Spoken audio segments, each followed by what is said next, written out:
Back in January, I posted a video titled 2020, The Return of Rollerblading, outlining 4 emerging factors that would contribute to the resurgence of rollerblading. It's actually my most watched video on this channel, but if you haven't seen it yet, I'll leave a link to it in the description down below. To be the year that rollerblading finally makes its comeback. These are exciting times for inline skating. Rollerblading is making its comeback. What I wasn't expecting, however, was a global health crisis that would cause mass shutdowns and force people to seek out new forms of outdoor recreation, like inline skating. With rollerblading trending on Google and being noticed by the masses, including an article by NPR, Sports Illustrated, and even a front-page article in my local newspaper, it's clear that skating is back on the cultural radar. We are back, baby! We are back! Skate shops are routinely selling out of skates. I'm talking about you, Derek Henderson Pro Skate. And a number of familiar faces have returned to blading. I mean, even the X Games is posting inline skating content to their site, on the homepage even. Clearly, momentum is on our side, but now is not the time to take our collective foot off the gas pedal. If we want blading to thrive, we are the ones that need to invest in our sport. And the time to do so is right now. I'm Butch Lehman of Roll, Minnesota, and today I want to talk to you about 5 things every one of us can do to support rollerblading. Let's roll the intro.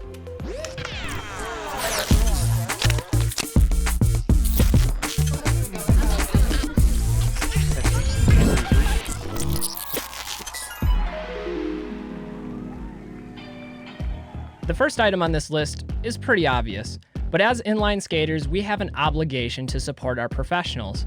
After all, they're the ones on the front line, risking their bodies for the progression and exposure of our sport. Back in the day, if you wanted to watch skating, you had to purchase a complete video, or wait for it to appear on TV. I actually had a VHS tape, and I taped a bunch of ASA events that I recorded off ESPN, and I must have rewatched it hundreds of times. Now, however, you can support professionals directly by purchasing VODs, most of which are independently produced without the financial support of sponsors. Most of these VODs are available on Selfie with a suggested donation, meaning you can change the amount to fit what you can afford. With a VOD, you can download the file and watch it as many times as you like. Personally, Forever, produced by Eric Rodriguez, is one of the best blading videos I've seen in a long time. And I've heard nothing but amazing things about Candy. In fact, I'm gonna go snag that right now, actually. Other VODs like those from Eugen Enan, Joey Chase, Nils Janssens, and Bobby Spazov, and Billy O'Neill are also worthy of a purchase. I'm sure there are tons of others I forgot. Feel free to mention them for people in the comments down below. Anyway, as a general rule, if you want to support the industry's pros, the best way to do that is by supporting them directly and funding the projects that they're producing. Plus, if you can get an amazing video out of it, that's what we call a win-win. Do you guys remember when we used to have physical skate shops all over the country? We had several here in Minnesota, Cal Surf, Panuski's, and E-Rolling, which was actually just over the border in Wisconsin.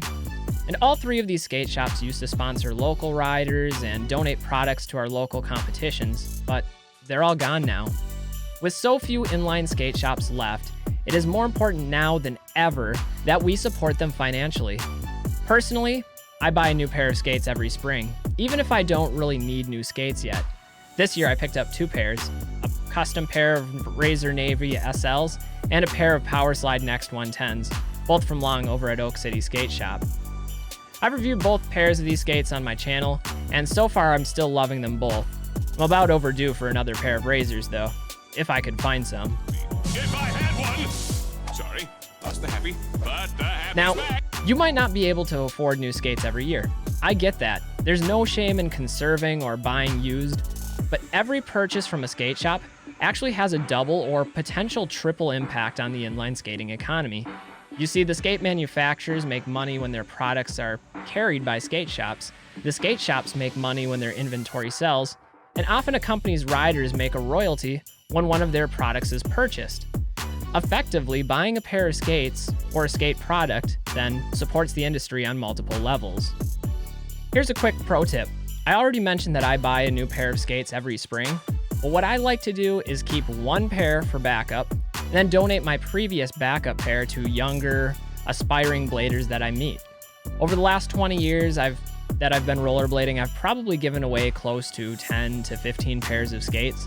And while some of those kids didn't stick with skating, some of them did, and all of them at least gave rollerblading a chance. That's what being an ambassador to the sport is all about. In fact, Kevin Little is one of the editors at BMag and has previously helped organize Donate to Skate events in which old skate donations are collected and then delivered to those most in need. It's a really cool concept and one that I hope to support more in the future, and you guys should too. Not every item on this list requires a financial transaction. In fact, one of the easiest things you can do is to be active on social media platforms like YouTube, Instagram, Facebook, Reddit, and even Google. There are so many amazing YouTube channels and content creators that are worth supporting, and for many of them, your views and subscriptions actually have a financial impact through ad revenue and through viewer donations. For example, Jump Street Podcast, the massively successful rollerblading show hosted by Billy O'Neill and Austin Paz, is able to regularly land A-list talents like Jeff Stockwell, Brian Shima, Brian Aragon, and John Julio. This is possible in large part thanks to the many people who support their program with their viewership. Even Blader Union, which acts primarily as a curator of rollerblading content, is able to use its platform to crowdfund exclusive video parts from pro skaters worldwide. That's a really cool concept, and the more people who view and support these projects, the more they're able to contribute in the future. Did you know that every time you watch an inline video on YouTube, read an inline article, or visit an inline website, you're contributing to rollerblading's SEO, or search engine optimization? Most action sports have figured this out years ago, but the more internet interest there is around an idea, the higher that idea ranks in search directories, and then the more that idea is recommended across platforms. In other words, the more people search for and consume rollerblading content on a site like YouTube, the more YouTube pushes that content out to the mainstream audiences. This is why social media growth tends to be exponential. If you want rollerblading to grow and flourish, one of the easiest things you can do is participate in its digital growth. Watch videos, subscribe to channels, visit websites, post on message boards. All of these things are great ways to stay connected with the community, but they also help your favorite personalities grow and generate new revenue streams for rollerblading. Visibility and positivity are probably the two things we need the most right now, and the skate park is the best place for both of them. Let's face it, as aging inline skaters, most of us are the oldest and most mature individuals at the skate parks we frequent. I mean, some of you even have your kids with you when you're out skating. Shout out to all the blade dads and the blade moms out there. Because of this, we have a real opportunity and perhaps an obligation to be kind and nurturing to the younger, more impressionable kids at our local skate parks.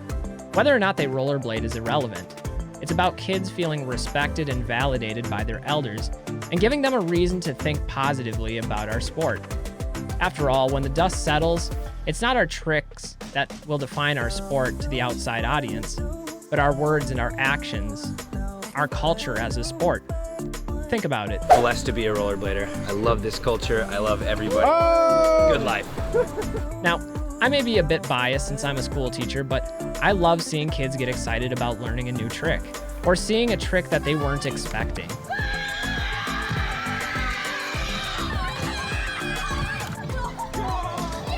This is the kind of positive energy we need in the rollerblading community.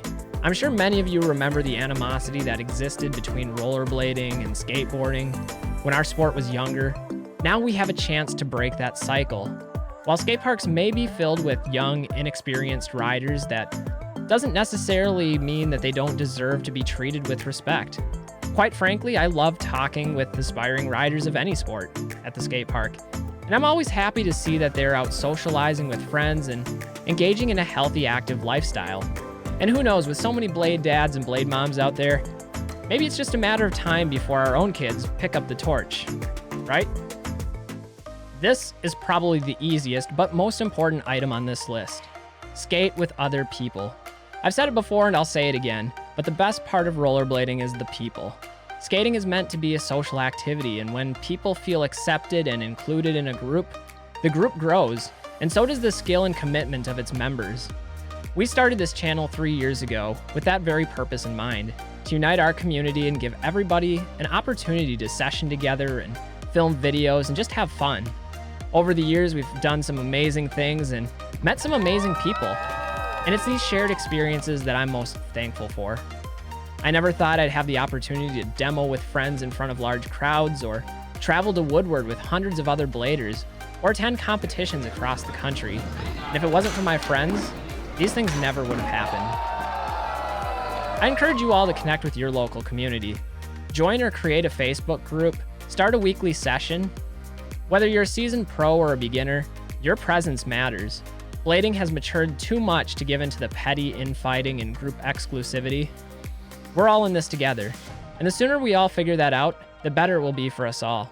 In fact, as I'm filming this video, our local blading community, including Chris Farmer and Jeff Howard, were featured in a front page article of the Star Tribune, our local Minnesota newspaper, covering the explosive increase in inline skating.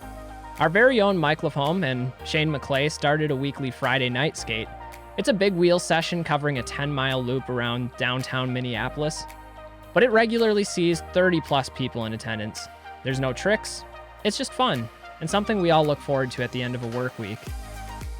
Rollerblading is undoubtedly gaining momentum, and while our future is anything but certain, for the first time in decades, we have some level of control and influence over where our sport takes us. Personally, I want to see rollerblading celebrated and embraced by the masses, companies with the resources to innovate new products, and our professionals making wages befitting their level of athleticism. And the time for waiting is over. There is no instant fix solution or prophesied savior for blading, just our own collective responsibility and willingness to invest in what we claim to love. 5 simple actions. Buy VODs to help our pros earn a living. Support Skateshops to invest in the blading economy. Connect on social media to build our voice and influence. Be active at Skateparks to visibly promote our culture to outsiders.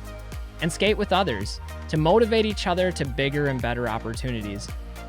I love this community, and I'm honored to be able to speak on its behalf, but I'm just representing one perspective amongst many.